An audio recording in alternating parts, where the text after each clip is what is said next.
यदालोकालोक पर्वतात् ये वसन्ति द्विजा देवास्तेभ्यो नित्यं नमाम्यहम्। नमो गोभ्यः श्रीमतीभ्यः सौरभेभ्य एव च।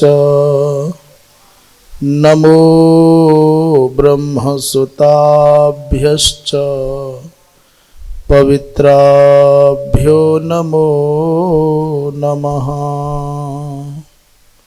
या विद्या शिव केशवादि जननी या वै जगन्मोहिनी या पंच प्रणवद्विरेफनलिनी या चित्कला मालिनी या ब्रह्मादि पिपीलिकांत तनुषुप्रोता जगत्साक्षिणी सापायात परदेवता भगवती श्रीराजराजेश्वरी। कृष्णाय वासुदेवाय हरये परमात्मने प्रणतक्लेशनाशाय गोविन्दाय नमो नमः। रामाय रामभद्राय रामचन्द्राय वेधसे रघुनाथाय नाथाय सीतायाः पतये नमः। श्रीमन्नारायण नारायण नारायण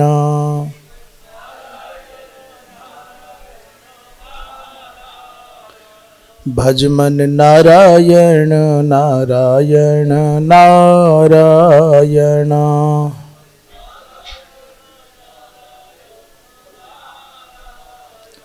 श्रीमन्नारायण नारायण नारायण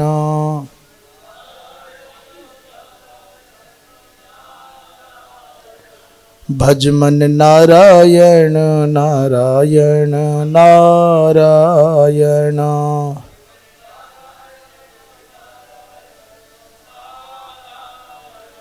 बोलो नारायण नारायण नारायण।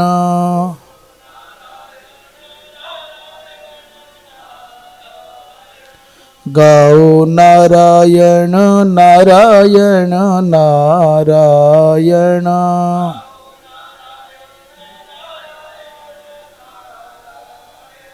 श्रीमन्नारायण नारायण नारायण। श्रीमन्नारायण भजमन नारायण नारायण नारायण भजमन।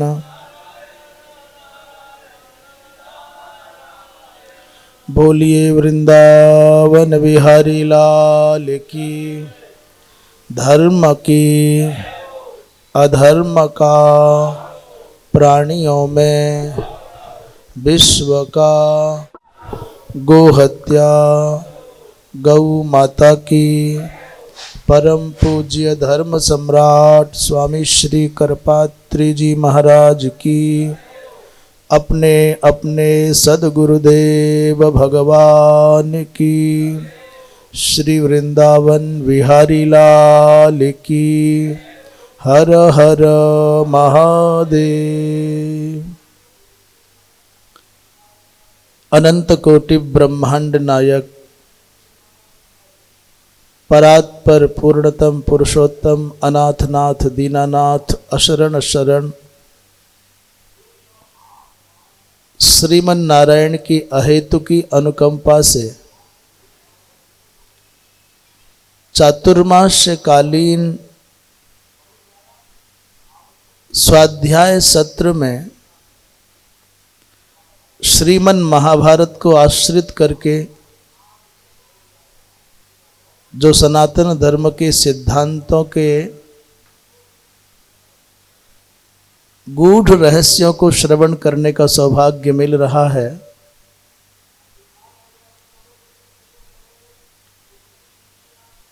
ये निश्चित रूप से हमारे ऊपर भगवान की अहेतु की अनुकंपा है, हमारे पूर्व जन्मों के सुकृतों का फल है। आज की इस पवित्र सत्संगमयी सभा में उपस्थित है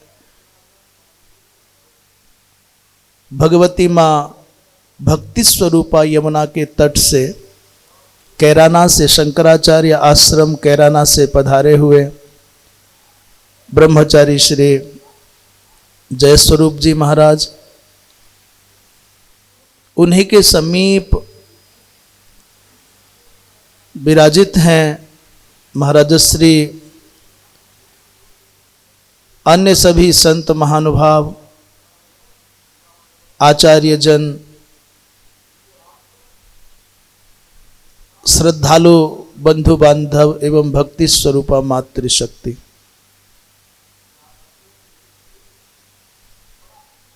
कल प्रसंग चल रहा था कि पांडवों के प्रति जो गांधारी के मन में अमर्ष का भाव है,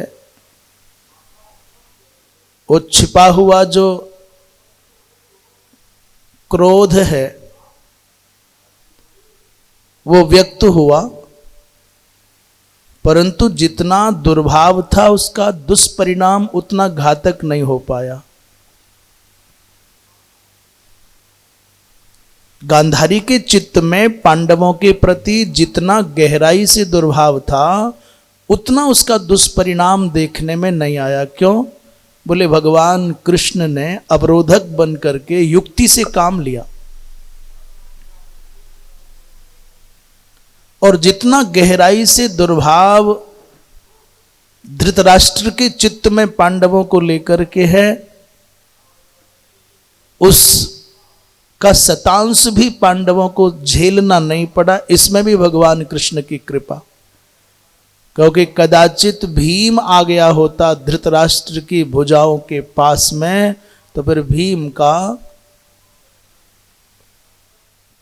कुछ नामो निशान भी नहीं बचता, कोई अता पता नहीं बचता।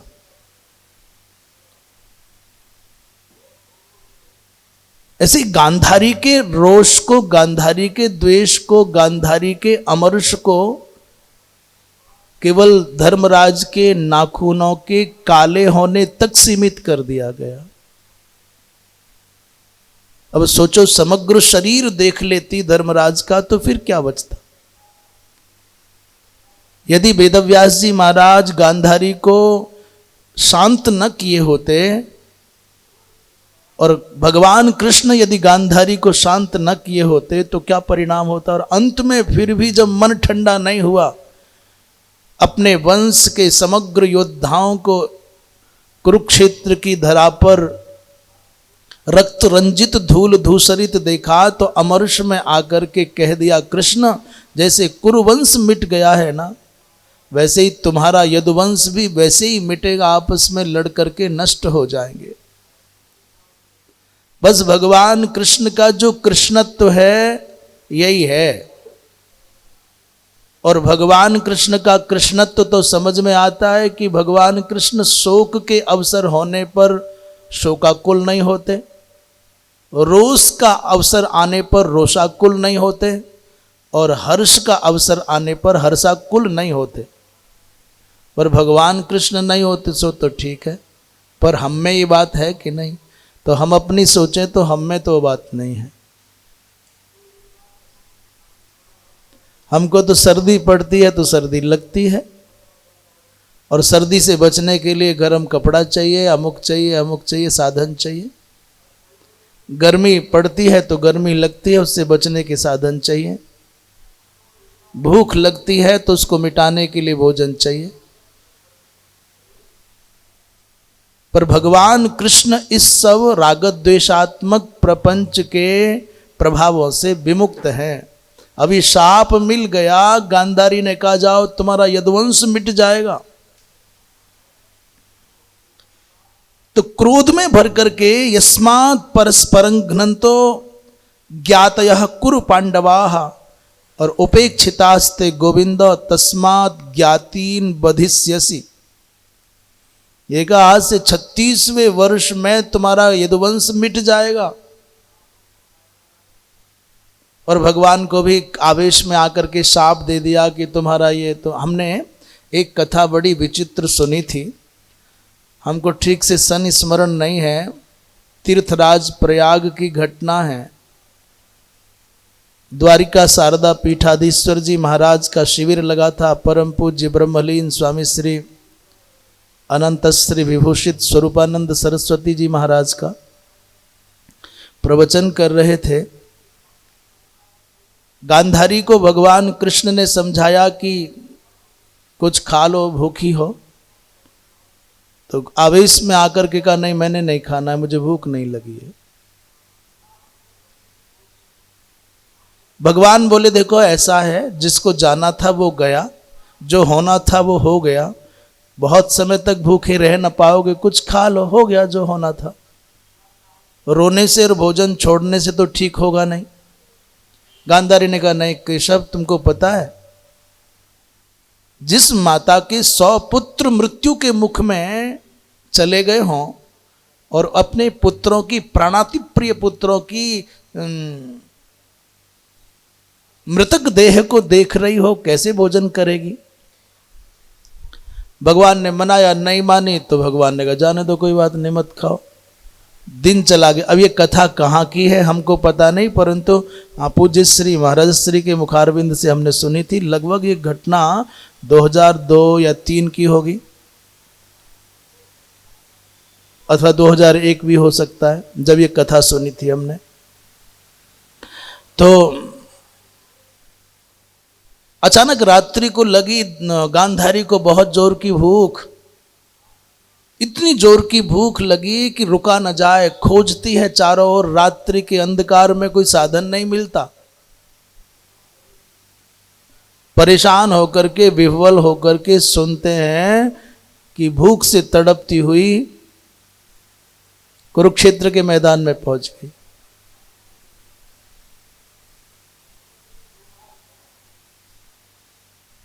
और वहां जाकर के देखती तो एक पेड़ है, जिस बेरिया का पेड़ है जिस पर बेर लगे हुए हैं।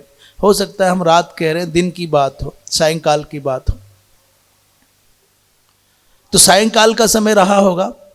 भूख के मारे बिलकती हुई पहुंच गई वहां। बेरिया के पेड़ पर कुछ बेर लगे हुए हैं, मन में आता है तोड़ के खा लूं, कम से कम प्राण तो बचे हैं। पर कभी जीवन में ऐसा हुआ नहीं, कहां जाए। इसलिए अपने उसने क्या अनुमान से अपने जो पुत्र थे उन्हीं की लाशों को सीढ़ी बनाई और ऊंचाई पर चढ़ करके जैसे ही बेर तोड़ना चाहती थी वैसे ही भगवान कृष्ण आ गए। भगवान कृष्ण बोले बुआ ये क्या हो रहा है? अरे तू करना क्या चाहती है? देख जिस लाश पर तू खड़ी है, जिस मृतक शरीर पर तू खड़ी है, दुर्योधन का है, उसके नीचे उसका है, उसके नीचे उसका है। अपने पुत्र की मृतक देह पर खड़े होकर के तू सूखा सा बेर तोड़ना चाहती है, पर क्यों? तो लज्जा के मारे गांधारी ने, लजाती हुई गांधारी ने कहा वासुदेव, इस संसार में जितने भी कष्ट हैं उन सब में सबसे भारी कष्ट है भूख। वासुदेव जरा कष्टम और कष्टम निर्धन जीवनम और पुत्र हानि ही महाकष्टम कष्टात कष्टतरम क्षुधा। ये श्लोक गांधारी कह रही है भगवान से, भगवान बुढ़ापा सबसे अधिक दुखदाई है संसार में। बुढ़ापो होत खराब। अच्छा अपने आप को ही अपना चेहरा अच्छा नहीं लगता, दूसरे को कैसे अच्छा लग जाएगा? 15-16 वर्ष का बालक या बालिका दर्पण देखे तो घंटे भर से पहले दर्पण का पीछा ना छूटे। 15-16 साल की उम्र में कोई शीशा देखेगा तो कभी आंख देखेगा, कभी नाक देखेगा, कभी होठ बनाएगा, कभी बाल सजाएगा, कभी कुछ करेगा। आधा घंटे से पहले दर्पण से पिंड नहीं छूटता, और बुढ़ापे में को शीशा देख लो तो लेते ही तुरंत उठा के नीचे धर देता है। क्या देखना है इसमें?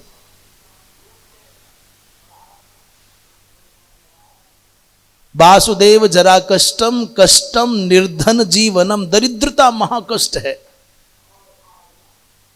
महाराज, अभावों में जीने वाले प्राणी के चित्त से पूछोगे ना तो बेचारा बस बाहर से भले ही आंख से आंसू ना आए, और खासकर वो परिस्थिति ऐसी हो, बेटी का विवाह करना हो, पैसे का साधन ना हो, बारात सर पर आने को तैयार हो, उस गरीबी की अवस्था में पीड़ित उस व्यक्ति से पूछना कि तेरे दिल पर क्या बीतती है। अथवा उस महात्मा से पूछ लेना जिसके यहाँ अतिथि आ गए हों 100 और भंडार में राशन ना हो 2 के लिए भी, पता चल जाएगा आपको। तो ये अभावों में जो जीता है उसके लिए कितना कठिन होता है। इसलिए वासुदेव जरा कष्टम कष्टम निर्धन जीवनम, और पुत्र हानि ही महाकष्टम। मैं समझती हूँ महाराज, न गरीबी दिखाई देती है, न बुढ़ापा दिखाई देता है, पुत्र की मृत्यु का समाचार व्यक्ति को अंदर से तोड़ देता है। और मेरे जीवन में तो मैं तीनों का दर्शन कर रही हूँ, और परंतु इन तीनों से भी बढ़कर के बड़ा दुख है कष्टात कष्टतरम क्षुधा। भूख से बढ़कर के कोई दुख नहीं है। भूख लगती है तो बड़े बड़े पवित्र आत्मा जो कहते हैं इसका नहीं खाऊं, उसका नहीं खाऊं, ऐसा नहीं खाऊं, वैसा नहीं खाऊं, बोले भूख न देखे झूठा भात, प्यास न देखे घाट कुघाट।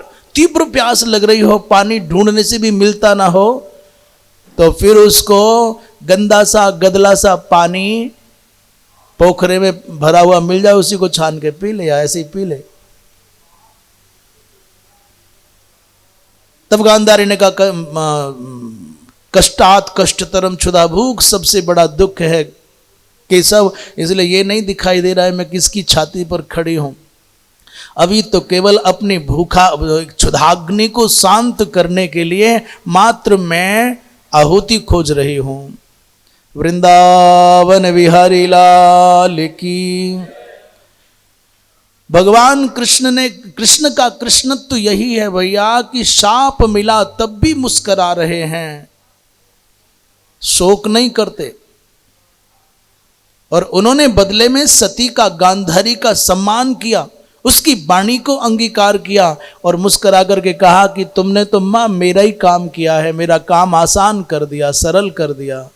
गांधारी चौंक गई, मैंने दिया साप और ये कहते हैं मैंने काम किया। बोले हाँ, धरा का भार उतारने में आधा काम मैंने महाभारत करा के किया, पर आधा अभी शेष था। यदुवंशियों के बिना उठे धरती का संतुलन बनेगा नहीं, इसलिए तुमने शाप दे करके वो भी कार्य आसान कर दिया। भगवान कृष्ण यद्यपि कहते हैं कि मुझ पर दोषारोपण करना तो सही है देवी, परंतु अपने ईर्ष्यालु, लोभी, क्रोधी, अहंकारी पुत्र दुर्योधन की ओर भी तो विचार करो ना। पांडवों को दोष देना अच्छा है, मुझको दोष लगाना अच्छा है। ये प्रसंग संपन्न हुआ, धृतराष्ट्र ने पूछा युधिष्ठिर पुत्र बताओ इस महाभारत के युद्ध में कितने वीर मारे गए? महाभारत के पूरे युद्ध में कितने प्राणियों की मृत्यु हुई? तो धर्मराज युधिष्ठिर कहते हैं बड़े पिताजी 1,66,20,000 प्राणियों की मृत्यु महाभारत के युद्ध में हुई है। 1,66,000 माने वर्तमान काल में भारतवर्ष की जितनी जनसंख्या है उससे अधिक लोग तो मारे गए महाभारत के युद्ध में।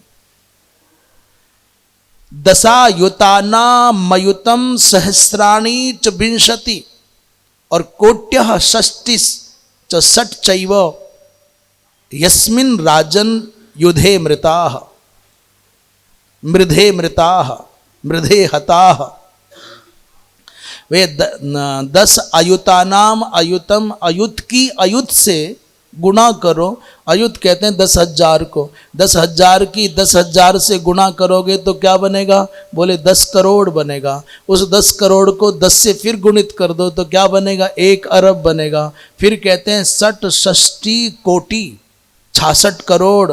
फिर कहते हैं 62 सहस्र। तो 1 करोड़ 1 अरब 66 करोड़ 20,000 सैनिक मारे गए। आप सोचो कि रक्त की नदी न बहेगी तो क्या बहेगा? और महाराज 24,165 मनुष्यों का पता नहीं लगता कहां गए, मर गए या जीवित हैं या भाग गए। ऐसा गणित उठा करके रख दिया धर्मराज युधिष्ठिर ने। धृतराष्ट्र ने पूछा, धर्मराज अरे युधिष्ठिर तुमको कैसे पता चला? इतनी संख्या कैसे पता चली? कितने लोग भाग गए, इतने मर गए? उन्होंने कहा, भगवान लोमस जी महाराज की कृपा से, महर्षि लोमस की कृपा से मुझको अनुस्मृति नाम की विद्या प्राप्त है। उस अनुस्मृति विद्या के बल पर मुझसे कुछ भी अज्ञात नहीं हो सकता। इसलिए मुझ में मेरी कोई शक्ति नहीं, किसी ऋषि के संकल्प का बल है। महाराज उसके बाद सबका यथोचित संस्कार किया गया है। धृतराष्ट्र और पांडवों ने अपने सिर से मुकुट और पगड़ी उतारी हैं और तब मृतकों को जलांजलि दी। जब जलांजलि दी जा रही थी, एक बात तो ध्यान से सुनने की यह है, यहां लिखा है कि सर की पगड़ी उतारना है। माताओं का सर पूजा के समय तो क्या, सामान्य समयों में शयन काल और स्नान आदि को छोड़ करके माताओं का सर कभी भी अनावृत नहीं होना चाहिए। माताओं का सर हमेशा ढका रहे। ये हमारा सांस्कृतिक आचार है सनातन धर्मियों का, हिंदुओं का। माताओं का सर कभी भी स्नान और शयन के अतिरिक्त, जब वो केशादिक सज्जा करती हो तब को छोड़ करके अनावृत नहीं होना चाहिए, खुला नहीं होना चाहिए। और प्रायः किसी परिस्थिति विशेष को छोड़ दें तो बहन बेटियों के, माताओं के केस खुले नहीं होने चाहिए, चोटी गुथी होनी चाहिए। अभी आजकल तो ये बातें कहनी भी कोई बहुत अच्छी नहीं मानी जाती, ना तो कोई सुनता है, ना कोई मानता है, ना कोई समझता है। पर जो बातें कहनी चाहिए वो कहनी चाहिए। अच्छा साहब, जीवन को भी बहुत सलीके से जीना पड़ता है। जैसे कमल के फूल को बहुत सलीके से खिलाना पड़ता है, कोमलता से। एक एक पंखड़ी बहुत प्यार से खिलानी पड़ती है। इसके साथ बल से काम नहीं लिया जाता। एक एक पंखड़ी प्यार से।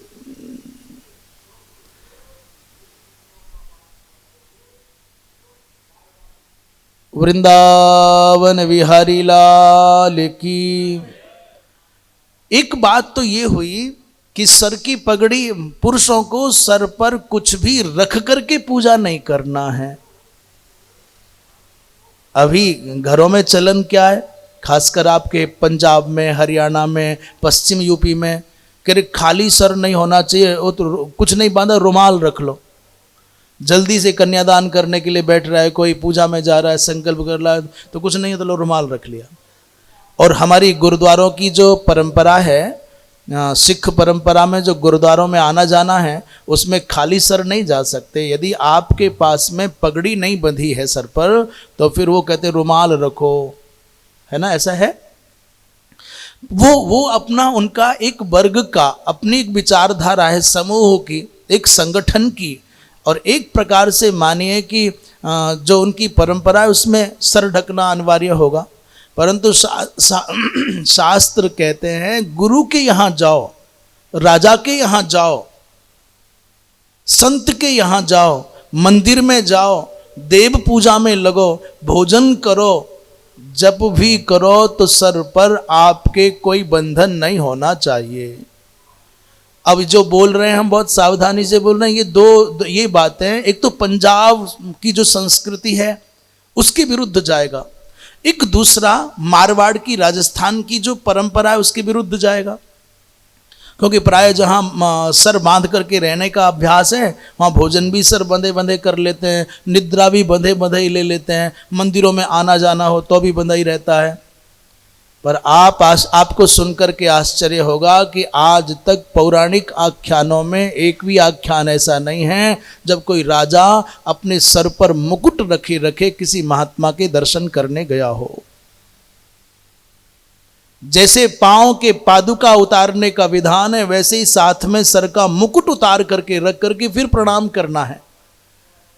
अर्थात सनातन धर्म में पगड़ी बांध करके, मुड़ासा लगा करके, कोई मुकुट आदिक लगा करके भगवान के यहाँ नहीं जाया जा सकता, देव पूजा नहीं की जा सकती।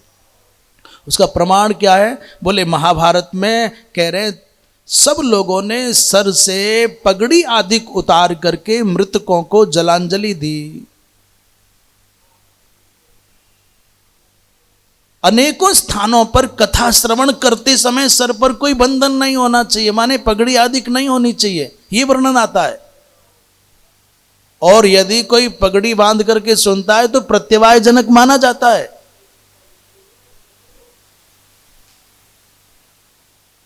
पर ये आया कैसे? हिंदुओं में कैसे आया कि नहीं सर खुला नहीं हो, चलो ये डाल लो, पंजाब वाले हो तुम तो पगड़ी क्या रख लो, रुमाल रख लो। ये आया कैसे? बोले वही संसर्ग से।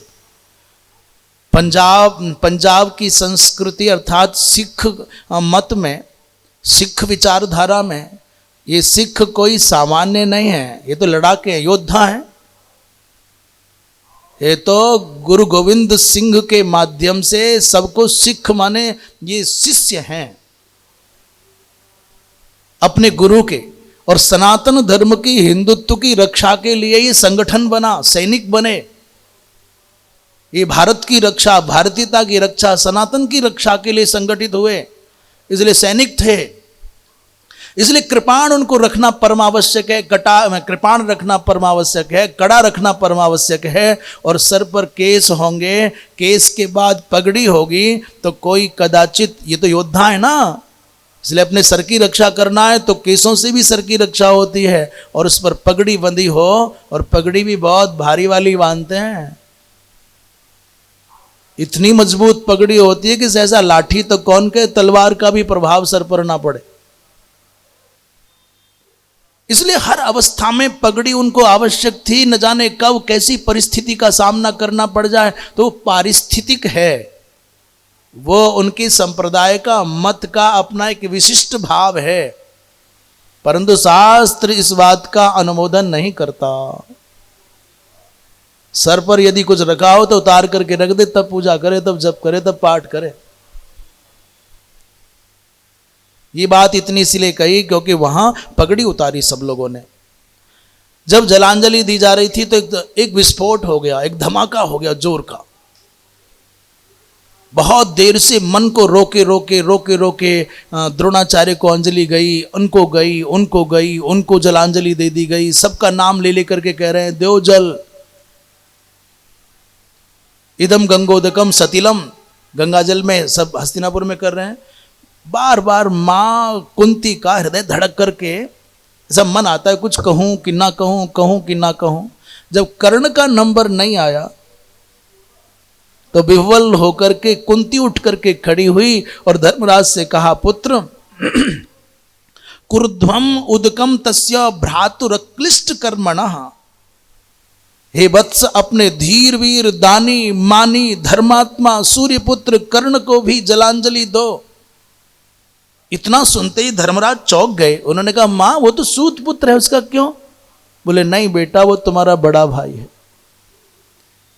देवाधिदेव भगवान सूर्य के अंश से वो मेरी कोख से प्रकट हुआ, कर्ण तुम्हारा ज्येष्ठ भ्राता है, इसलिए करो जलांजलि दो। इतना सुनते ही धर्मराज की आंखों के आगे अंधेरा छा गया। माता कुंती के कर्ण कटु कथन को सुनकर के धर्मराज एकदम से अचेत से हो गए। और जब होश आया तो आवेश में आकर के कहने लगे, रे माँ, आज हम तुमने कहीं के नहीं छोड़े, जो बात आज बताती हो ये बात कदाचित महाभारत का युद्ध होने से पहले बताया होता तो आज इतने सारे प्राणियों की मृत्यु से, उनके रक्त से धरा रंजित न होती।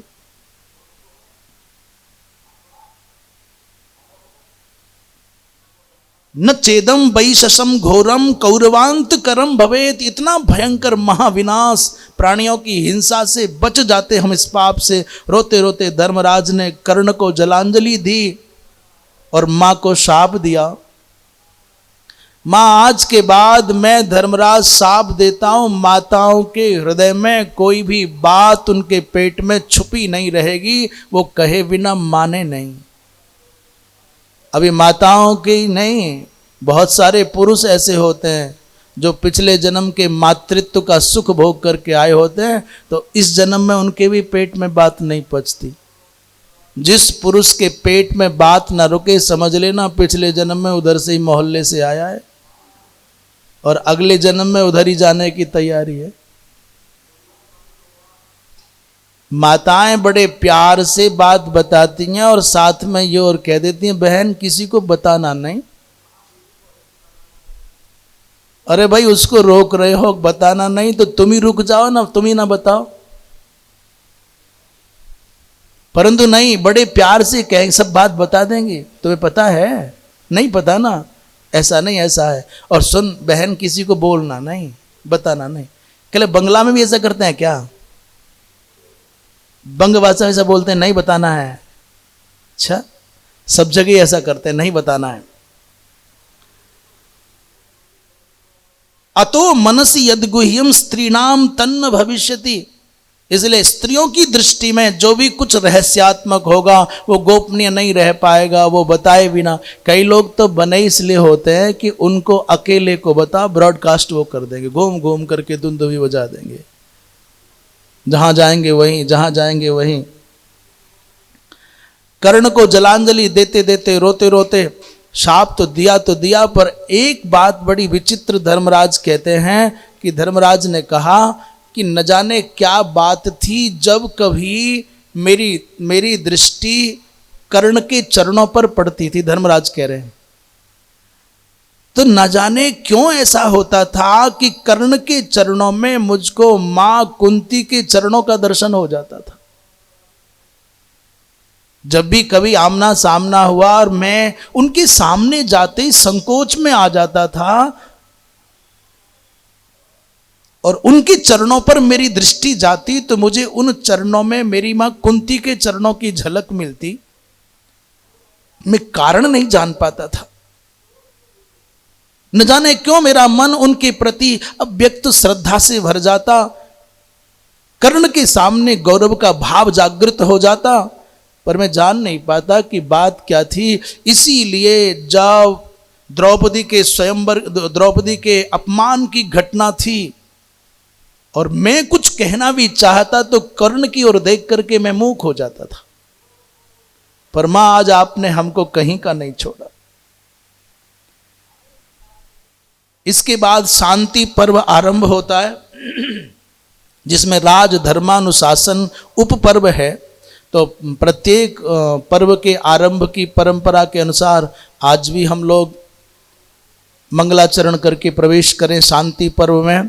नारायणं नमस्कृत्य नरं चैव नरोत्तमं देवीं सरस्वतीं व्यासं ततो जयमुदीरयेत्। श्री वैशंपायन जी महाराज कहते हैं, राजन, इस प्रकार धृतराष्ट्र आदि के सहित पांडव 1 महीने तक नगर के बाहर गंगा के किनारे पर प्रवास करके रहे, नगर में नहीं आए। आत्मशुद्ध्यर्थ निवासम शौचम निर्वर्तयिष्यन्तो। और मांस मात्रम बही पुरात। बोले युद्ध में जो ज्ञाताज्ञात अपराध हुए उन ज्ञाताज्ञात अपराधों के निवारण के लिए अनेक अनेक बंधु बांधव मारे गए हैं, उन सबके उद्धार के लिए जलांजलि देना है, श्राद्धादिक कर्म करना है, इसलिए 1 महीने तक वहां रहे। श्री नीलकंठ जी महाराज ने एक समाधान और दिया है, 1 महीने की तो आवश्यकता है नहीं, दशाहेन शुद्ध्यति ब्राह्मणः। जनना शौच हो अथवा मरना शौच हो, 10 दिन में ब्राह्मण के घर शुद्धि हो जाती है।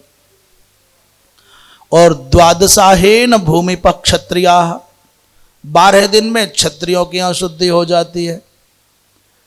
और 15 दिन में वैश्य के यहाँ शुद्धि हो जाती है।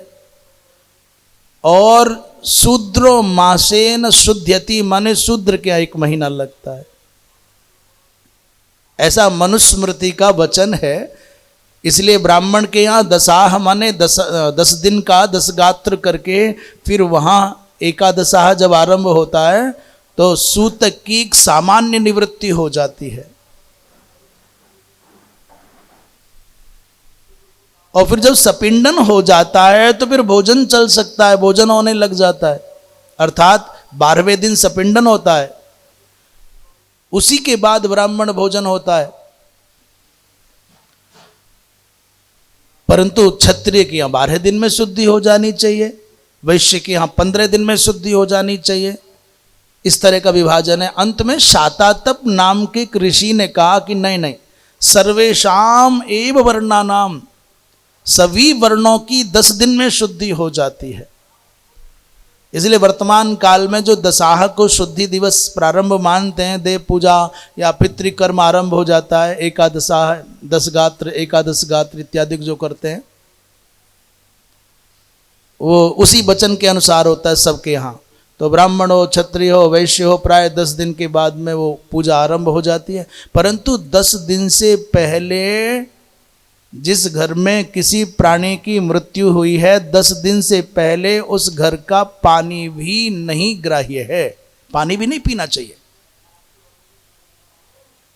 सुनने में आता है कभी कभी कि सब गायत्री जप करा दिया, पितृ गायत्री हो गई, अमुक हो गया, ये भी नहीं हो सकता। जो करते अथवा कराते हैं 10 दिन से पहले जो अपने गतात्मा बंधु के लिए कुछ भी कराते हैं, उसके कराने का कोई औचित्य नहीं, कोई अर्थ नहीं। अरे बाबा, 10 दिन में तो आतिवाहिक शरीर का निर्माण होता है। अभी आतिवाहिक शरीर का निर्माण नहीं हुआ, उससे पहले तुम नामकरण भी कर दो, बालक के जन्म से पहले अन्नप्राशन भी कर दो, तो तुम्हारा कौन रोकने वाला है। इसलिए जो भी, चाहे किसी समाज की परंपरा हो, चाहे किसी जाति की परंपरा हो, चाहे देशाचार हो, चाहे लोकाचार हो, ये जो तीसरे दिन अंत्येष्टि कर लेते हैं, विप्रभोज हो गया, सैयादान हो गया, शुद्धि हो गई, 3 दिन में, 5 दिन में, 9 दिन में जो कर लेते हैं, ये शास्त्र विरुद्ध अनाचार है। शास्त्र विरुद्ध है और अनाचार है, ये अनुचित है। बाबा 10वें दिन से पहले, 10वें दिन के बाद तो आरंभ होते सारे कृत्य। इसलिए किसी भी प्रकार से उसके औचित्य को कोई सिद्ध नहीं कर सकता और नहीं करना चाहिए।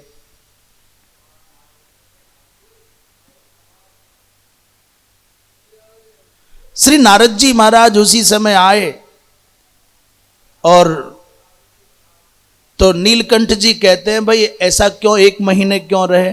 बोले 18 दिन तो महायुद्ध में चले गए और जो शेष 12 दिन बचे हैं वो 12 दिन तो 12 दिन तो करना ही, मानना ही होगा। इसलिए दोनों को जोड़ोगे तो 1 महीना हो जाएगा। ये भी एक मत है, परंतु सामान्यतया यही है कि 1 महीने तक प्रायश्चित्त की भावना से पांडव धृतराष्ट्र के नेतृत्व में गंगा के किनारे नगर के बाहर रहे।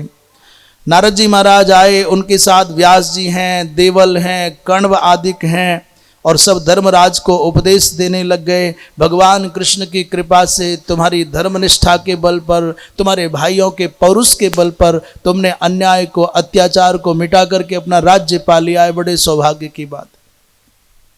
धर्मराज ने कहा, भगवान मैंने कृष्ण के बाहुबल के आश्रय और ब्राह्मणों की कृपा, आप जैसे संतों की कृपा से विजय प्राप्त की है। ब्राह्मणानाम प्रसादेन और कृष्ण बाहुबलाश्रयात।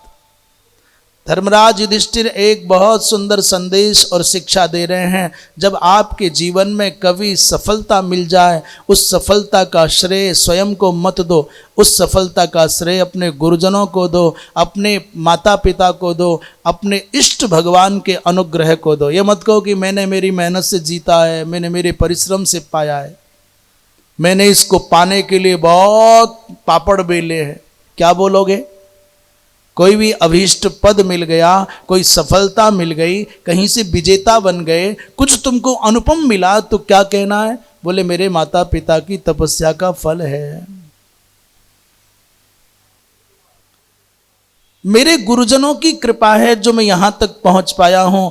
एक वृक्ष को, एक छोटे से बीज को, पौधा को महावृक्ष बनने में न जाने कितने कितने ज्ञाता ज्ञात मनीषियों की तपस्या लगी होती है। छोटा सा पौधा है, हवा आए उखड़ करके गिर जाए, सूरज की तेज धूप जला करके नष्ट कर दे, आग लग जाए, कोई पशु खा जाए, कोई पैरों तले रौंद जाए, पर छोटा सा पौधा संघर्ष करता है, लड़ता है, बढ़ता है, और एक दिन आता है, कितने लोग अज्ञात लोग उसको पानी से सींच जाते हैं।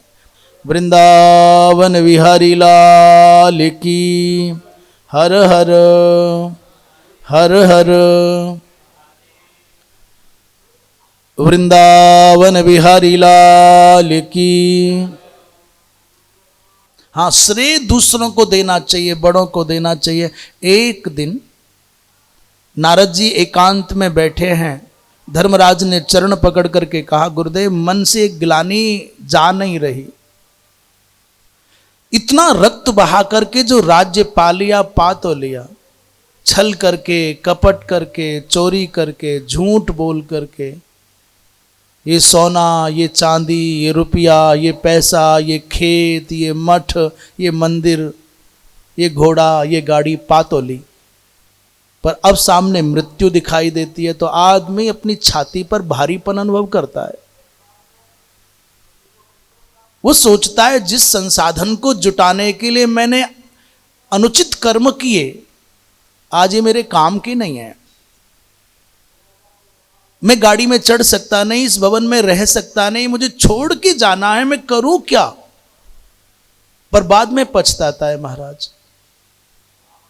यदि पहले ही सावधान हो जाए और पहले ही भैया ऐसे जियो, आज को ऐसे जियो कि कल तुमको पछताना ना पड़े, जीवन को ऐसा निभाओ कि मृत्यु के समय तुमको रोना ना पड़े, और मरने तक ऐसे जियो कि तुमको अगले जन्म में फिर पश्चाताप न करना पड़े, हाय मेरा जीवन बेकार चला गया।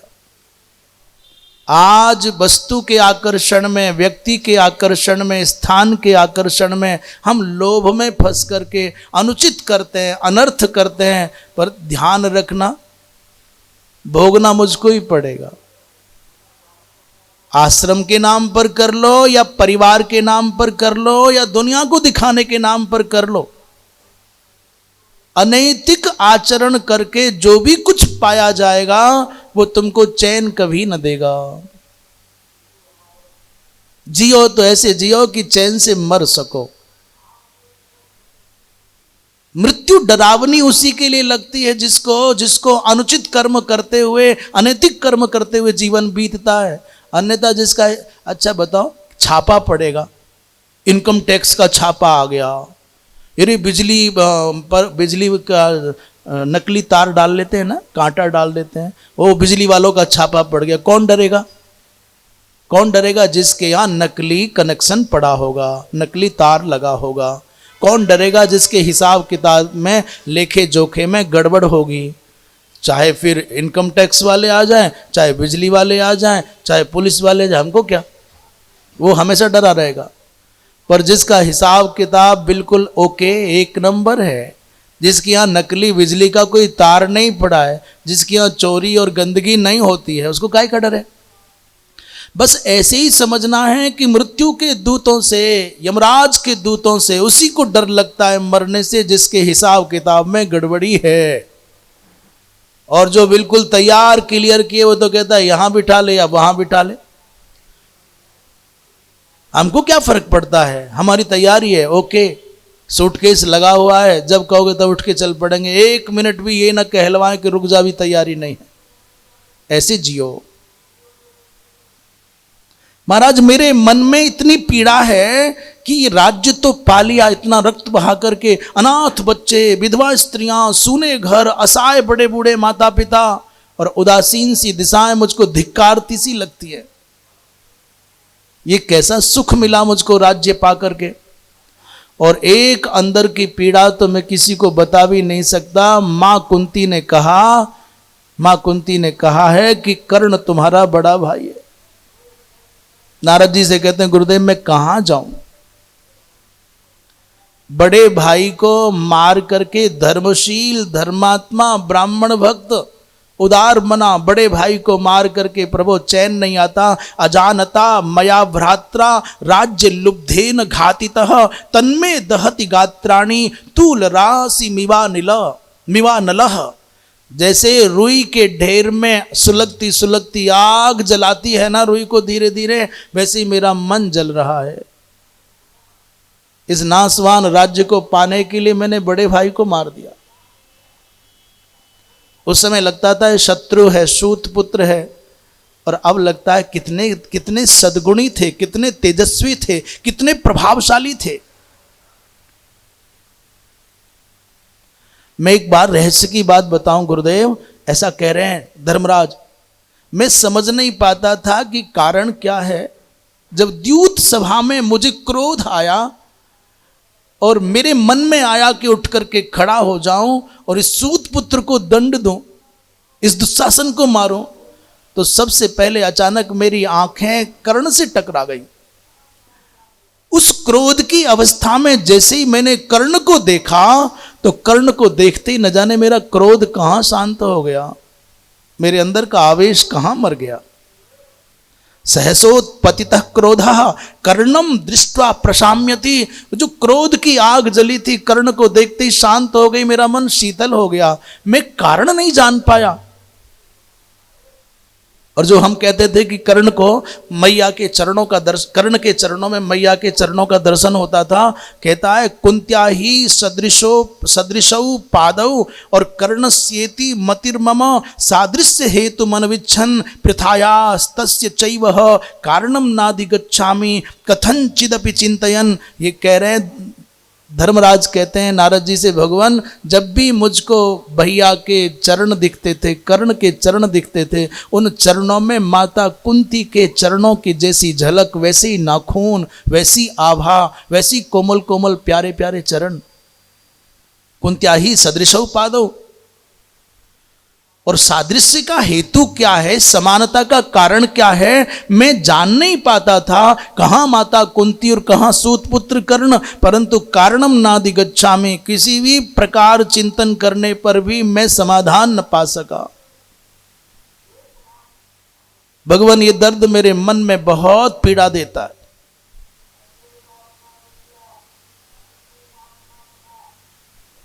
महाराज एक बात और मन में आती है, कर्ण के रथ को धरती ने क्यों निगला?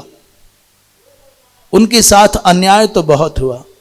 मैंने सुना गुरु का शाप मिला, मैंने सुना ब्राह्मण का शाप मिला, मैंने ये भी जाना कि बचपन में जन्म के साथ ही माँ छूट गई, पिता का स्नेह कभी मिला नहीं, और संसार ने तिरस्कार बहुत किया कर्ण का। संत संग नहीं, भगवंत संग नहीं, भाग्य संग नहीं, माता संग नहीं, पिता संग नहीं, और इतने प्रतिरोधों के बाद भी कर्ण के जैसा दिव्य उत्कृष्ट जीवन किसी का हो सकता है क्या? नारद जी कहते हैं कि कर्ण का जन्म धर्मराज देवताओं की योजना के अनुरूप हुआ। इस धरती पर राक्षसी प्रवृत्ति के राजाओं के कारण धरा का भार बढ़ने लगा। इस धरा को भार मुक्त करने के लिए भगवान सूर्य के अंश से कर्ण आया तो सही, परंतु उसमें नरकासुर की आत्मा ने प्रवेश कर लिया।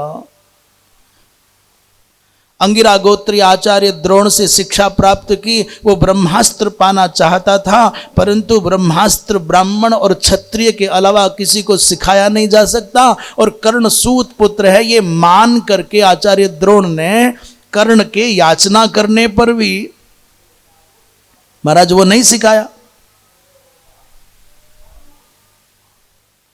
इसके मन में अर्जुन के प्रति प्रारंभ से जो ईर्ष्या का भाव जगा, स्पर्धा का भाव जगा, उसका भी कारण दैवीय था। इसने सोचा कि ये नहीं सिखाते तो मैं परशुराम जी को अपना गुरु बनाऊंगा, और इसने झूठ बोल करके काल्पनिक ब्राह्मणत्व की चादर ओढ़ करके गुरु को कहा कि मैं भृगुगोत्री ब्राह्मण हूं। तेजस्वी बालक था, गुरु प्रसन्न हो गए और इसको ब्रह्मास्त्र सिखा दिया। एक दिन क्या हुआ, इसमें रहस्य की बात बता रहे हैं। जब ये भगवान परशुराम के यहां रहता था कर्ण, उस समय भगवान परशुराम के दर्शन करने महेंद्र पर्वत पर देवता भी आते और दैत्य भी आते। जैसे कोई महात्मा जी हैं, उनके पास में सब प्रकार के लोग आते हैं, नेता भी आते हैं, अधिकारी भी आते हैं, IAS PCS आते हैं, सेठ साहूकार भी आते हैं, सज्जन वृंद भी आते हैं, विद्वान भी आते हैं, गरीब अमीर सब प्रकार के लोग आते हैं। व्यक्ति अपनी अपनी मनोवृत्ति के अनुसार मिलने वाले छांट लेता है। कोई नेताओं की ओर झुकाव होता है, किसी का अधिकारियों की ओर झुकाव होता है, किसी का पैसे वालों की ओर झुकाव होता है, किसी का गरीब के साथ में झुकाव होता है। अपने अपने स्तर के हिसाब से लोग सेटिंग बनाते हैं। इस कर्ण में क्या आया, व्यवहार कुशल तो था ही, सबके आने जाने वालों को प्रेम तो करता ही था। आजकल का कर्ण होता तो सबसे पहला काम नंबर लेता, भाई साहब अपना नंबर दे दो। पर उस समय मोबाइल नहीं चलते थे। कई लोग हैं मृत्यु के मुख में पड़े पर नंबर जरूरी है, काम आएगा ना अगले जन्म में, बहुत आवश्यक हो जाता है। ये इतना व्यवहार कुशल था, जो भी आता दानव और राक्षस सबको बड़ा सम्मान करता। तो ये धीरे धीरे सबका प्रिय हो गया। विशेषकर देवताओं की अपेक्षा इसका रुझान राक्षसों की ओर हो गया। तमोगुणी वृत्ति वालों की ओर इसका झुकाव बहुत हो गया। प्रियश्च अभवत अत्यर्थम देव दानव राक्षसाम, माने देव दानव राक्षसा माने सबका ही प्रिय हो गया व्यवहार के कारण। पर गजब क्या हुआ कि राक्षसों के साथ इसका मेल जोल ज्यादा हो गया। जिस दिन आचार्य भगवान परशुराम जी ने इसको ब्रह्मास्त्र की शिक्षा दी, उपदेश किया, उसी दिन इसका व्यवहार बदल गया। ये रहस्य की बात है। ये बात कोई नहीं जानता कि हुआ क्या, अचानक जांघ में कीड़ा क्यों घुसा। कोई कीड़ा बीड़ा नहीं घुसा। भगवान परशुराम ने इसके व्यवहार में परिवर्तन पाया, इसको अहंकार हो गया, इसकी निष्ठा डगमगा गई, इसकी आस्था का चैनल, आजकल आस्था चैनल चलता है ना, श्रद्धा, आस्था, संस्कार। कभी कभी मनुष्य की आस्था का चैनल गड़बड़ा जाता है, कभी संस्कार वाला चैनल गड़बड़ा जाता है, कभी श्रद्धा का चैनल बेचारे का फ्यूज उड़ जाता है। इसके सबके लिए तो पेमेंट करना पड़ता है ना, तभी तो चलेंगे चैनल। महाराज आस्था का प्रमाण, एक दिन क्या हुआ, कर्ण का बार बार मन होता। ब्रह्मास्त्र पाने के बाद कर्ण के व्यवहार में कुछ कुछ कृतकृत्यता की झलक, माने कुछ या अब मेरा काम हो गया, इसके मन में आता कि मैं जाऊं और द्रोण को बताऊं कि तुमने नहीं दिया पर मेरे पास भी वो है। अर्जुन को ललकारूं युद्ध के लिए कि देख मेरे पास भी ब्रह्मास्त्र है। पर धीरे धीरे अहंकार की झलक आई, प्रमाद की झलक आई, कुछ परिवर्तन होने लगा। सेवा तो पहले की जैसी थी पर भाव ऐसा नहीं था, रस नहीं है उसमें। विनम्रता तो ज्यों की त्यों करने का नाटक करता है, पर उसमें अभिनय अधिक है, कृत्रिमता आ गई और वास्तविकता की कमी हो गई। महाराज अब तो परशुराम जी महाराज को थोड़ा सा अजीब लगने लगा। उधर परशुराम जी महाराज की आसक्ति, अनुराग कर्ण में बढ़ता जाता, इधर कर्ण का मन लक्ष्य पा करके उद्विग्न होता जाता है। मौका ताक रहा है, किसी दिन मौका लगे तो जाऊं छोड़ करके, हो गया अब क्या करना है यहाँ, कब तक पड़े रहना यहां? आपके यहां कब तक रहूं? एक दिन परशुराम जी को कर्ण के ब्राह्मणत्व में किंचित संदेह हो गया, इसलिए कर्ण की परीक्षा करने का मन में भाव आ गया। गुरुदेव कर्ण की गोद में सिर रख करके सोए हैं। उसी समय अलर्क नामक 8 पैर का एक कीड़ा है, जो दंस नाम का राक्षस था कोई, वो कीट बन करके आ गया और वो इसकी जंघा में घुस गया। फिर रक्त निकला। परशुराम जी महाराज की निद्रा भंग हुई, सोए ही नहीं थे। वो तो चाहते थे कि बिल बिला जाए तो मेरी शांति मिल जाए। आचार्य अपने अनेक प्रकार से परीक्षाएं ले सकते हैं, आपकी उपेक्षा करके, धक्का दे करके, अपमान करके, कुछ भी अनेक प्रकार है। महाराज महर्षि रवि शापे न कृमि भूतो पतम भुवि, ये जो दंस नाम का कीड़ा है, भृगु की पत्नी का हरण करना चाहता था। तब महाराज ने कहा, तू कीड़ा है, दुष्ट कहीं के, कीड़ा बन जा। इसने चरण पकड़े भृगु जी के पिछले जन्म में। उन्होंने कहा, जब मेरे वंश के परशुराम जी का तुझको दर्शन प्राप्त होगा तब तेरा साप छूटेगा, इसलिए जा। वही कीड़ा आ गया। परशुराम जी महाराज ने कहा, तू कौन है, सच सच बता, तू ब्राह्मण नहीं हो सकता। इतना सहन शक्ति किसी ब्राह्मण में कैसे होगी, इतना धैर्य नहीं हो सकता, तू बता कौन है। उसने कहा, महाराज मैं सूत पुत्र हूं, मेरे से अपराध हुआ, ब्रह्मास्त्र प्राप्त करने के लिए मैंने मिथ्या भाषण किया। क्रुद्ध हो गए परशुराम जी महाराज, कर्ण को शाप दिया, दुष्ट, जिस दिन तू अपने प्रमुख प्रतिद्वंदी के सामने होगा, जीवन के वास्तविक असली मोर्चे पर खड़ा होगा, तब ये ब्रह्मास्त्र तुझको भूल जाएगा, तुझे मंत्र याद नहीं रहेगा।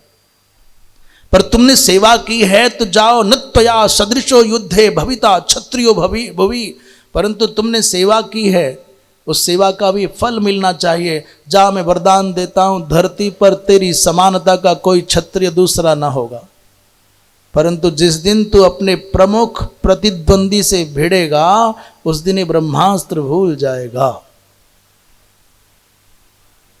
भाई, कुछ पाने के लिए लोभ में आप गुरु से कपट कर सकते हैं, तो फिर आप कौन सा पाप नहीं कर सकते, झूठ बोल सकते हैं। तो फिर जो व्यक्ति अन्यथा संत महात्मानम अन्यथा प्रतिपद्यते, और किम तेना न कृतम पापम चौरेण आत्मापहारिणा, जो व्यक्ति झूठ बोल करके अपना आप जैसा नहीं है वैसा दिखना चाहता है, यो अन्यथा संतम आत्मानम अन्यथा प्रतिपद्यते।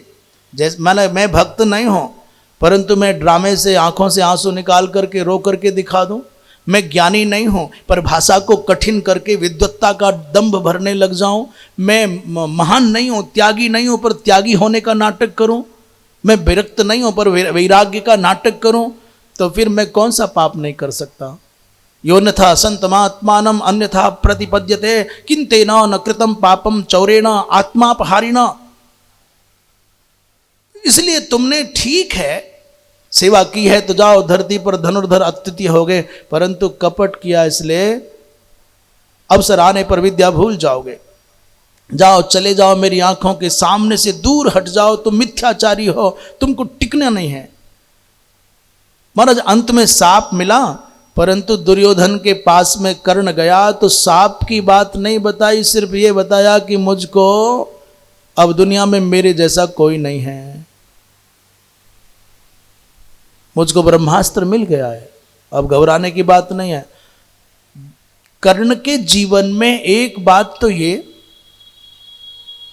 कि उसका कुसंग इतना गहरा है, उसका दुर्योधन के साथ जो अटैचमेंट इतना गहरा है कि बिना उसके वो जी नहीं सकता।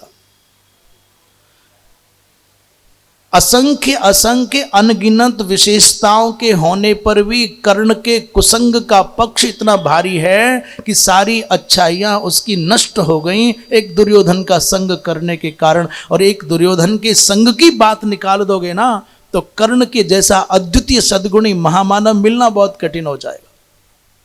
द्रौपदी का अपमान किया तो दुर्योधन के कारण किया, पांडवों का तिरस्कार किया तो दुर्योधन के कारण किया, और जब जब कुछ अनुचित किया है तब तब दुर्योधन के कारण किया है, अन्यथा स्वाभाविक रूप से कर्ण बुरा नहीं है।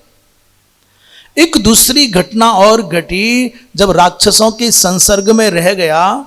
भाई आप अपने आचार्य को छोड़ करके दूषित मानसिकता के लोगों के संग रहना क्यों चाहते हो, बैठना क्यों चाहते हो? क्या तुम्हारी इच्छा है? तुम किसी की निंदा सुनकर के प्रसन्न होते हो तो समझ लो जिसकी निंदा सुनकर के तुम्हारे चित्त को शीतलता मिल रही है वो तुम्हारी दृष्टि में तुम्हारा शत्रु है। व्यवहार में चाहे जितने मगन रहो आप, यदि मैं किसी के साथ में उठ बैठता हूं, खाता पीता हूं, मौज करता हूं, पर याद रख लेना बारीक बात बता रहे हैं, वो चाहे घर की बात हो, परिवार की बात हो, चाहे मठ मंदिर की बात हो, चाहे साधु संस्कार की बात हो। यदि आप किसी साधु की निंदा सुनकर के प्रसन्न हो रहे हो तो समझ लेना आपके अंदर उस व्यक्ति को लेकर के अच्छा भाव नहीं है, ईर्ष्या है माने है। किसी के प्रमाण पत्र की आवश्यकता नहीं है। और किसी की निंदा सुनकर के मन व्यथित हो जाता है, दुखी हो जाता है, हट जाते हो, इसका मतलब तुम्हारे मन में उसके लिए प्रेम है, आदर है, मान है। और किसी की प्रशंसा सुनकर के आपका मन प्रफुल्लित होता है तो समझ लेना कि वो तुम्हारा हिसाब किताब ठीक चल रहा है, कांटेक्ट बढ़िया है, कनेक्टिविटी अच्छी है। और प्रशंसा सुनकर के छाती पर सांप लेट जाए, बहुत अच्छा है, बहुत महाराज बढ़िया है, अरे तो तुम करे तुझे क्या पता है, तने के पतो, हमसे पूछ, तो समझ लेना कि अंदर कुछ गड़बड़ है। वो तो क्या है बेचारा, वो तो वैसा ही होगा, पर दवा अपने मन की कराने की आवश्यकता है। अपने आप को चेक करना भूल जाता है व्यक्ति, दुनिया को चेक करता घूमता है। अपने आप को जांचना भूल जाता है, दुनिया को जांचता घूमता है। वह ताल ठोक के कहता है हमको सबकी पता है, हम सबको जानते हैं। भाई साहब दुनिया को तो जानो मत जानो क्या फर्क है, अपने आप को भी जानते हो, लड़ा हम सबे जाने हैं, अरे ये सब ऐसे ही है।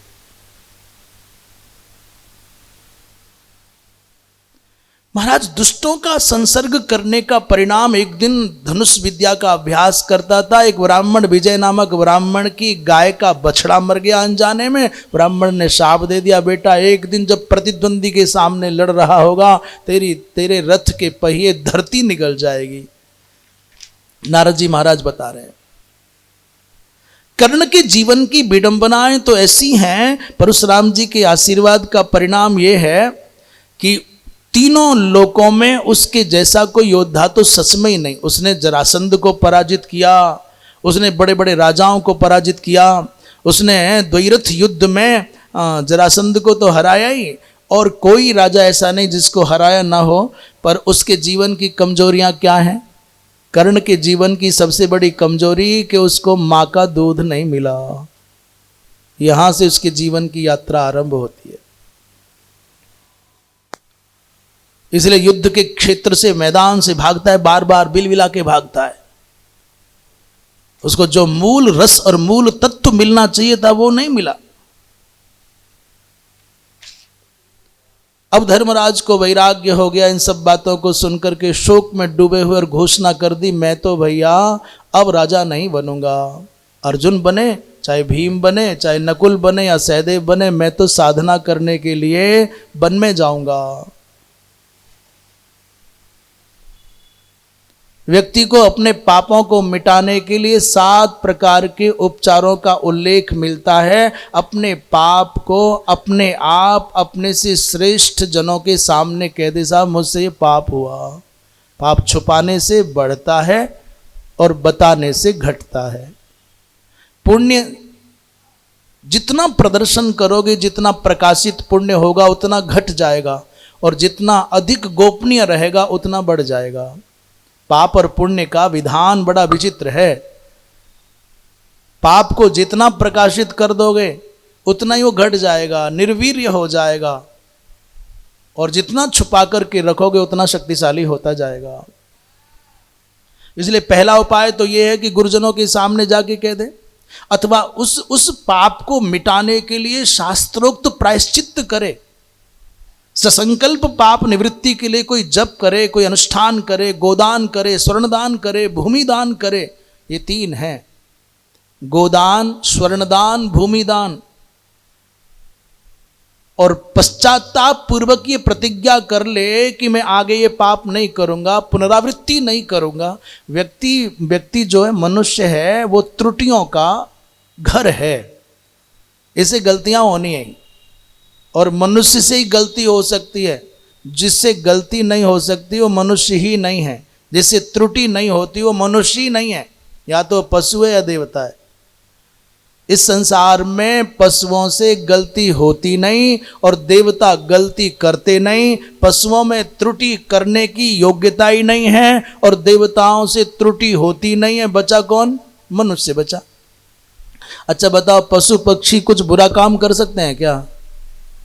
महाराज जी, पशु पक्षी चोरी कर सकते हैं, झूठ बोल सकते हैं, क्या कर सकते हैं पशु पक्षी? चोरी नहीं कर सकते, झूठ नहीं बोल सकते, चुगली नहीं कर सकते। महाराज, पशु पक्षी व्यभिचार नहीं कर सकते। और छोड़ो तुम, पशु पक्षी इतने मर्यादित हैं, इतने मर्यादित हैं, इतने मर्यादित हैं कि एक वर्ष में एक बार उनके जीवन में भोग की अभिलाषा आती है। इतने मर्यादित हैं पशु पक्षी कि उनके मन में कहीं अंतर जाति आकर्षण नहीं आता, इंटरकास्ट की बीमारी नहीं आती। और मनुष्य की बुद्धि में कीड़ा ऐसा दौड़ा है कि वो कहता है सब जातियां सब एक जैसे हो जाओ। कभी भी किसी गर्दभी के मन में सिंह को पाने की लालसा नहीं जगती। ये जो आजकल मनुष्य ये उदारता के नाम पर, आधुनिकता के नाम पर, विज्ञानवाद के नाम पर ये जो लिबरल बनना है, बोले सबके लिए सुलभ हो जाए, इन मूर्खों से, तथाकथित पढ़े लिखे बुद्धिजीवी मूर्खों से, इनसे पूछो, रे मूर्खों, तुम्हारे जैसे आचरण तो पशुओं में भी देखने में नहीं आते। पशु के जीवन में अनुशासन है। आप कहते हो रक्त तो सबका एक जैसा है, फिर क्यों ए ग्रुप और बी ग्रुप का चक्कर डाले हो?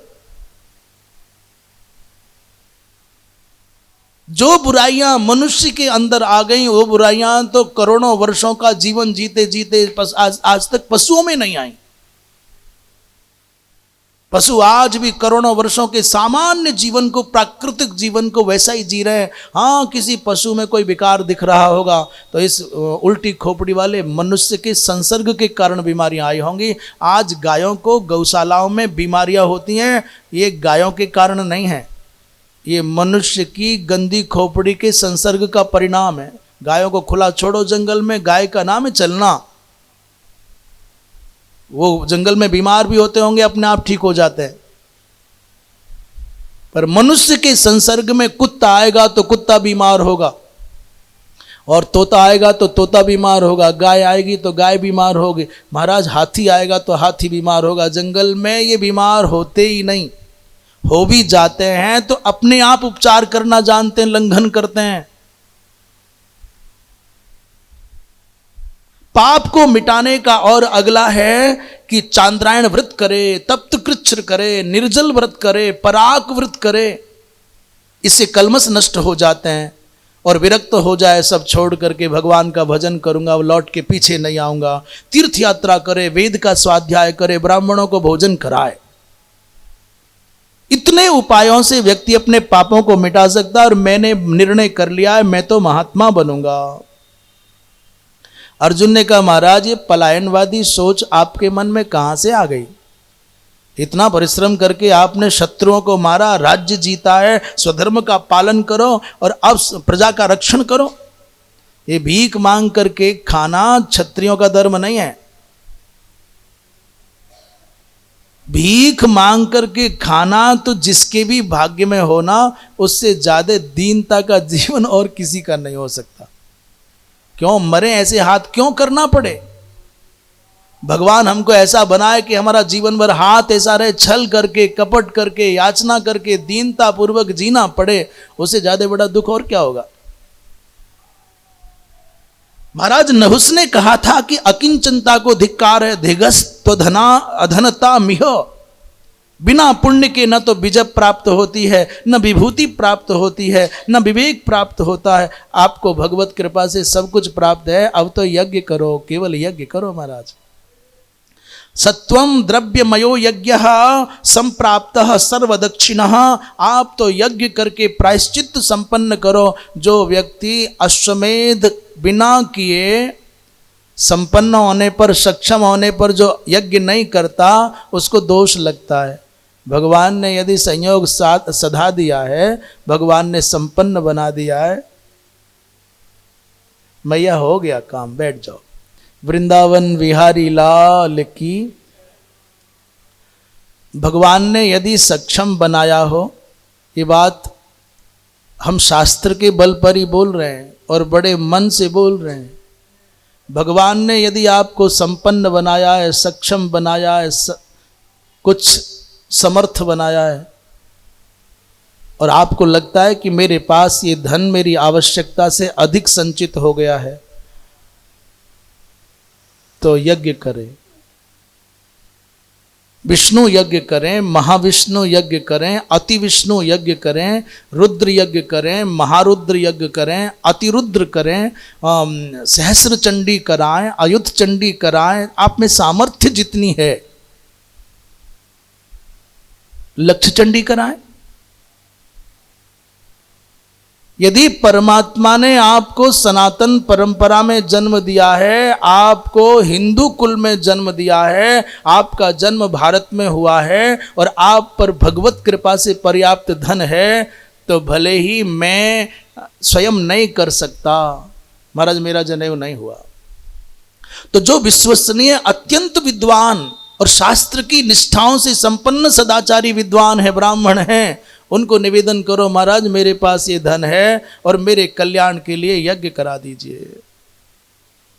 मैं तो कुछ कर नहीं सकता, मैं शास्त्र के बल पर दावा करूं, ऋषि परंपरा के बल पर आपको सत्य की शपथ खा करके कहूं कि यदि आपको सदाचारी, सत्यनिष्ठ, वेदनिष्ठ ब्राह्मण मिल जाएं और आप अपने पवित्र धन का विनियोग यज्ञ में करो। लोग कहते हैं यज्ञ की क्या आवश्यकता है कलयुग में, द्रव्य शुद्ध नहीं है, मुहूर्त शुद्ध नहीं है, मनुष्य शुद्ध नहीं, मंत्र शुद्ध नहीं, तो तुम शुद्ध हो क्या? वेद के बिना सृष्टि का अस्तित्व नहीं बचे, यज्ञ के बिना सृष्टि का अस्तित्व नहीं बचेगा। कितना अगरबत्ती घुमाओ, कितना ही दीपक जलाओ और कितने ही तुमको नमस्कार और प्रणाम करो, आपकी जय जयकार करो, आपको भोजन के लिए नहीं पूछा जाएगा, तो कितने समय तक आप इस प्रणाम को, पूजा को, अगरबत्ती, धूप बत्ती, पुष्पांजलि को कितने दिन तक सहन करोगे? माला बहुत बढ़िया चढ़ाओगे आप, 1000 रुपये की एक गजरा, भगवान को खूब बढ़िया हार, भोग ही नहीं लगाना। तुमको कोई बुलाए अपने घर में, बढ़िया दंडवत प्रणाम करे, आरती उतारे, प्रशंसा करे, गुरुजी करे, और पीने के लिए पानी भी नहीं दे, खाने के लिए भोजन नहीं दे, प्रसाद न दे, तो कै दिन टिकोगे? यज्ञ देवताओं का भोजन है, और वो जिस भी परिस्थितियों में, जैसे भी वर्तमान काल की परिस्थितियों में सर्वोत्तम संसाधन उपलब्ध हों, तो यज्ञ करना ही चाहिए। क्यों पाकिस्तान में यज्ञ करा जाएगा क्या? कोई जर्मनी जाए यज्ञ करने के लिए? भारत की भूमि को छोड़ करके यज्ञ होने का कहीं विधान शास्त्रों में नहीं है, तो क्या मुसलमानों के पास जाए कोई यज्ञ करने के लिए कहने? ईसाइयों से बोले कि तुम यज्ञ करो? क्या बौद्धों से कहे कि तुम यज्ञ करो? वेद निंदक नास्तिकों से कोई कहेगा यज्ञ करो, कहेगा तो हिंदुओं से ही ना, कहेगा तो सनातनियों से ही ना, कहेगा तो उनसे ही जो रामकृष्ण को आदर्श मानते हैं, ऋषियों की परंपरा में जिनका जन्म हुआ है। इसलिए आपको यदि ये लगता हो कि भगवान ने हमको सक्षम बनाया है, तो अपने जीवन में कोई राजा ऐसा नहीं जिसने महाराज यज्ञ न किए हों, कोई पुराने समय के सेठ साहूकार ऐसे नहीं जिन्होंने यज्ञ न किए हों, पर अब न जाने कैसी चंडी चढ़ी है, कैसी आग लगी है, आधुनिकता के नाम पर गंदगी में तो पैसा खर्च करने को तैयार है, पर धर्म के नाम पर करने का मारे कने की कोनी। 5 स्टार होटल में चाय पीने के लिए तुम्हारे पास में पैसा है, पर मंदिर में तुमको लगाने के लिए, भगवान की आरती के लिए घी देने का पैसा नहीं है, तो फिर चिंताजनक हो जाता है। इसलिए धर्मराज से कहा कि तंचेन्न यद से राजन प्राप्तस्त्वम राज्य किल विषम, आपने सक्षम होने पर अश्वमेध यज्ञ नहीं किया तो तुमको किलविष लगेगा, पाप लगेगा, प्रायश्चित्त हो जाएगा, यज्ञ करो ना। धर्मराज ने कहा कि मैं ग्राम में सुखाचार को छोड़ करके तपस्या करना चाहता हूं, मैं नहीं रहना चाहता, मृगों के संग विचरूं, भिक्षाटन करूं, सिर मुंडन कराऊं, यथा समय देह का त्याग कर दूं, चरण भैक्ष्यम मुरिर मुंडः और क्षपयिष्ये कलेवरम, करतल भिक्षा तरुतल वासः, और शोक हर्ष रहित आदि ऐसे मजा लूंगा, आनंद करूंगा। कितना आनंद है महात्माओं के जीवन में। ये भी एक बड़ा जोरदार भ्रम है कि महात्मा सब सुखी हैं। संत सुखी विचरंत मही, तवई सुखी हैं जो विचरंत मही हैं। और यदि मठ के खूंटे से बंध गया है ना, और कदाचित उसको मठ के पालन करने की चिंता लग गई है, जाओ दुनिया में एक गृहस्थी नहीं, 1000 गृहस्थियों का जितना क्लेश इकट्ठा होगा, मठाधिपत्य का स्वाद लेने वाले अकेले मठाधीश को उससे कई गुना ज्यादा होगा। जो लोग समझते हैं ना महात्मा बड़े मौज में, बड़ा आनंद है, आनंद तो भैया सबके अंदर है। जिसे स्वाद लेना है डूब जाता है, और जिसे नहीं लेना है वो परेशान रहता है। भीम ने सन्यास का विरोध किया। महाराज ये कुछ भी सब बकवाह, ये नहीं, नेमे मृगा स्वर्ग जितः, ये मृग जंगल में घूमते हैं, इनका अपना कोई घर मंदिर राज्य आदि नहीं है, ये सब स्वर्गवासी हो गए क्या? ये व्रत करते हैं, घास चरते हैं, अन्न नहीं खाते, तो मृग कोई मुक्त हो गए क्या?